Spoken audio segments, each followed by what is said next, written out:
Baroudeuse de l'âme, sous les étoiles elle danse. Sa solitude éclairante, tous les sentiers sans peur. Troubadour à des rêves, son chant résonne en cadence. Elle trouve en son être l'expérience d'un cœur. Épisode 6, les relations romantiques. Bon, gros sujet que j'ai longtemps hésité à faire, parce que ça rentre plus en détail dans ma vie privée et intime. Mais au final, pourquoi pas ? Ce chapitre, il fait aussi partie de moi et de mon voyage. Je citerai aucun nom dans cet épisode pour préserver l'identité des personnes concernées, et leur nationalité non plus, par sécurité évidemment. Je vous le dis tout de suite, ça va envoyer du lourd. Je sais pas dans quoi je me lance, mais c'est parti. Si ça peut m'en faire rire certains comme ça me fait rire moi, ou montrer que je suis juste une humaine random avec des sentiments et des doutes comme tout le monde, m'en voilà plus que ravie. Petit résumé d'abord de ma vie amoureuse d'avant-voyage. Comme tout le monde, je pense, j'ai évidemment eu des relations romantiques, j'ai couché avec quelques personnes, mais j'ai jamais eu d'amoureux ou d'amoureuse à proprement parler. J'ai toujours été le second choix, la troisième roue du carrosse, ou la bonne pote, ou juste la meuf à baiser. Pendant longtemps, ça m'a fait du mal, et je me suis sentie comme une vieille chaussette pendant des années, mise à l'écart pendant que les autres vivaient leur première relation amoureuse. Mais en prenant le temps d'y réfléchir, je me suis aussi rendu compte que j'étais incroyablement chanceuse en amour. Parce que j'avais évité d'être dans des relations exclusives toxiques qui m'auraient sûrement traumatisée sur une petite décennie.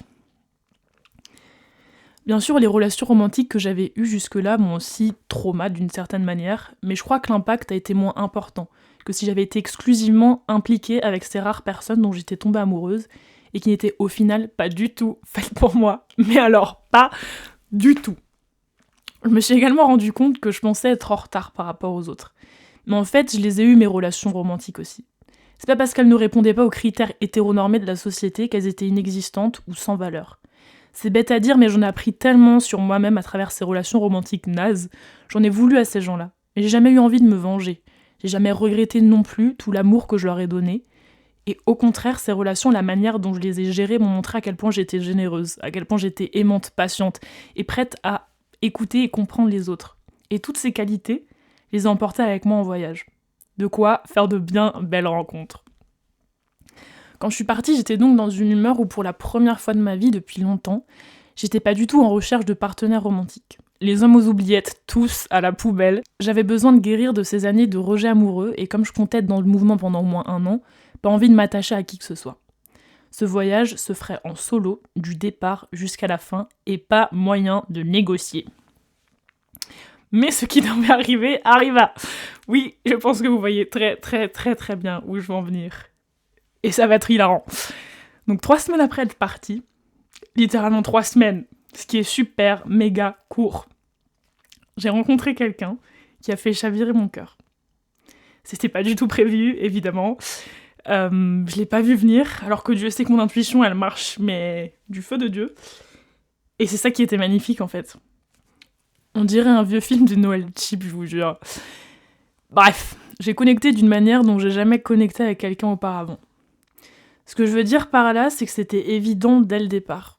Qu'on savait être l'un à côté de l'autre, qu'on savait s'embrasser, je crois, qu'on savait se parler et se dire ce qu'on ressentait. Je sais pas vraiment si je crois au coup de foudre. Je crois plutôt à un intérêt mutuel, à l'envie d'apprendre, à connaître l'autre, et l'étincelle du début, c'est ce qui permet de démarrer tout ça. On a à peine passé 48 heures ensemble, et c'était d'une tendresse et d'un amour que j'ai rarement ressenti. Un peu comme si on se connaissait depuis des années déjà. Alors qu'on se le dise, on se connaissait pas. On aurait pu crier au coup de foudre et tout plaquer, mais je crois qu'on est tous les deux assez réalistes aussi, qu'on a appris par nos expériences passées que notre vie romantique n'est qu'un pan de notre vie en général, qu'on a tous les deux besoin de faire d'abord notre chemin, d'apprendre à vraiment se connaître, à vraiment s'aimer. Et je crois que si on avait plongé la tête la première, il aurait été quasiment impossible que cette histoire ne dure sans qu'on se fasse du mal. Alors on a continué nos chemins respectifs, tout en gardant contact, en étant là quelque part pour l'autre. Ça a été bizarrement extrêmement dur de se quitter, après 48 heures, et on savait pas trop si on allait se revoir un jour. Enfin, lui savait pas trop, moi je savais. J'ai mis des mois à accepter les sentiments que j'ai pour lui. Et ouais, j'ai utilisé le présent. Parce que s'il y a bien une chose que je voulais pas dans ce voyage, c'était tomber amoureuse et m'attacher à quelqu'un. Ça m'a mise en colère, parce que j'avais pas fini de guérir et de faire du ménage en moi depuis que j'étais partie, et qu'il y avait déjà quelqu'un qui s'installait. Mais je suis fière de moi parce que ça m'a aucunement empêché de continuer mon voyage. J'ai continué mon tour d'Europe. On discutait parfois sur les réseaux et je lui envoyais des photos, mais c'était tout. J'ai ensuite parti en Nouvelle-Zélande, à l'autre bout de la planète donc, et c'est quand je me suis enfin posée dans ce pays pour travailler que j'ai accepté ce qu'on avait vécu. Ce que je ressentais, toujours pour lui, et qu'en fait, ça me rendait heureuse de ouf. Probablement parce qu'on était sur la même longueur d'onde. On n'a jamais été vraiment uniquement amis parce qu'on a passé un moment ultra intime ensemble 24 heures après s'être rencontrés, mais qu'on n'est pas amants parce que pour le moment on vit dans des pays différents et c'est trop tôt encore dans notre relation. Et qu'honnêtement, je pense qu'à l'époque où on s'est rencontrés, j'aurais été toxique pour lui parce que j'aurais eu trop d'attentes. Tout ce que je peux affirmer maintenant, c'est que j'ai jamais cessé de penser à lui et de l'aimer.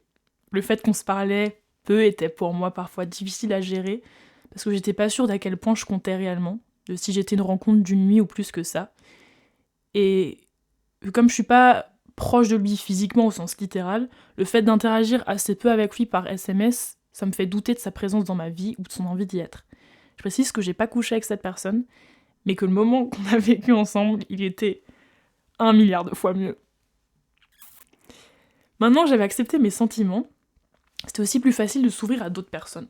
Comme lui et moi, on n'est pas dans une relation proprement dite amoureuse, j'étais ouverte à d'autres flirts, et peut-être plus dans un côté uniquement physique.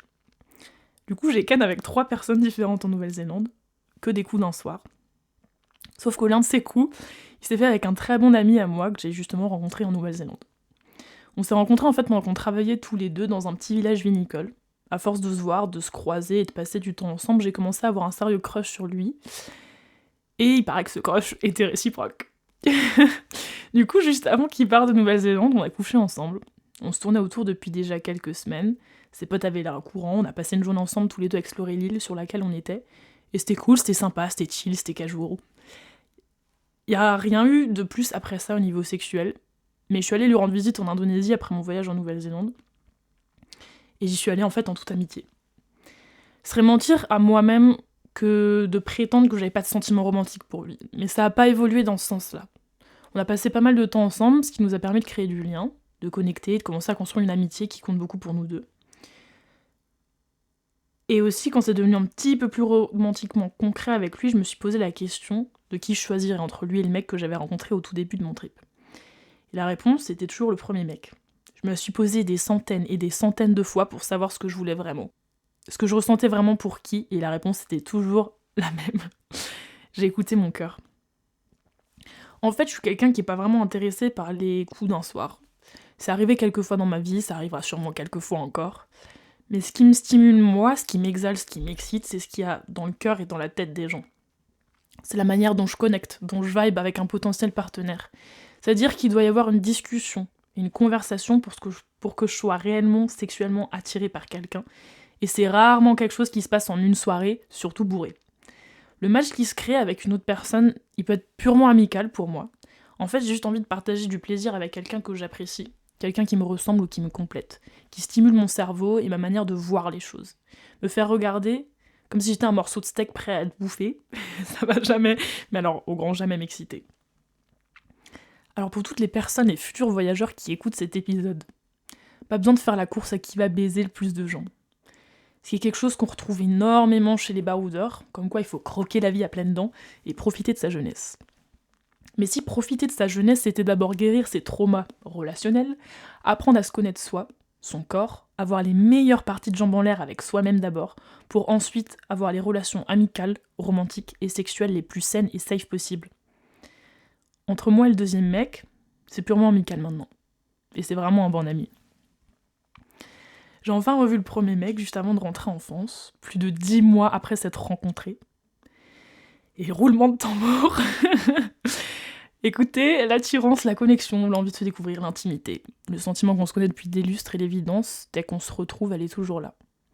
Alors qu'entre-temps, on a tous les deux rencontré des centaines de personnes, j'ai flirté avec d'autres, on a parfois passé plusieurs mois sans se parler. Mais tout est toujours là et ça me fascine. Avec d'ailleurs même plus de confiance et de concret.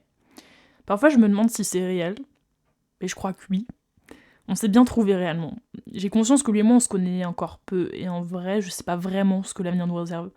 Tout ce que je sais, c'est qu'on a une superbe connexion, qu'on tient à l'autre et qu'on apprécie passer du temps ensemble, ou du moins discuter au téléphone. Et que je suis assez chanceuse pour qu'il vive dans le pays où je veux faire ma vie depuis que je suis adolescente.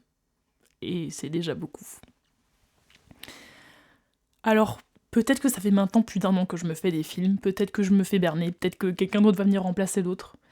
Mais en attendant de découvrir la suite entre lui et moi, je suis encore prête à prendre le risque d'avoir espoir. Pour la première fois de ma vie, si je me ramasse encore en amour, je sais que je suis pas seule.